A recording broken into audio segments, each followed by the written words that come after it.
তো আমার বা সাইডে আছে কাকা। তো আমার অনেক ভিডিওতেই কিন্তু কাকাকে তোমরা দেখেছো। আর আমার ডান সাইডে আছে আমার দিদি। আমার দিদি কিন্তু কোনো ভিডিওতে কিন্তু আসে না, তো এবার প্রথম এসেছে। তো যাই হোক, যে জিতবে মানে যে ফার্স্টে খাবে সে কিন্তু কচকচে 500 টাকাটা পাবে। আর দেখো আমি জিতার চেষ্টা করবো, ঠিক আছে? তো চলো বন্ধুরা স্টার্ট করা যাক। 3 2 1 গো।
খুব চিটিং করাচ্ছে, তোমরা দেখতে পেয়েছো বন্ধুরা?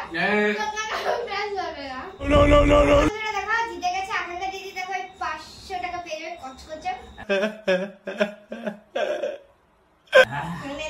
আমি অল্পটুর জন্য পারলাম না। কাকা একদম জোরকে ছেড়ে চিটিং হয়েছে। তো কাকা জিতলো, কিন্তু কাকা প্লেস ওটা, ঠিক আছে? এখানে রুল তো বলা ছিল না যে চটকে খাওয়ার জন্য। আমরাও খেতে পারতাম, আমরাও জিততাম। তো ঠিক আছে, তো পরবর্তী এই চ্যালেঞ্জিং ভিডিওটা তোমাদের কেমন লেগেছে অবশ্যই কিন্তু কমেন্টে জানিও। আর সেকেন্ড বার কিন্তু আমরা আবার এরকম চ্যালেঞ্জিং ভিডিও নিয়ে আসবো। আর যদি ভালো লেগে থাকে আমার ভিডিও অবশ্যই কিন্তু লাইক, কমেন্ট, শেয়ার এবং সাবস্ক্রাইব করতে কিন্তু একদমই ভুলবে না। টাটা বন্ধুরা, আবার দেখা হবে আবার নতুন একটা ভিডিওতে।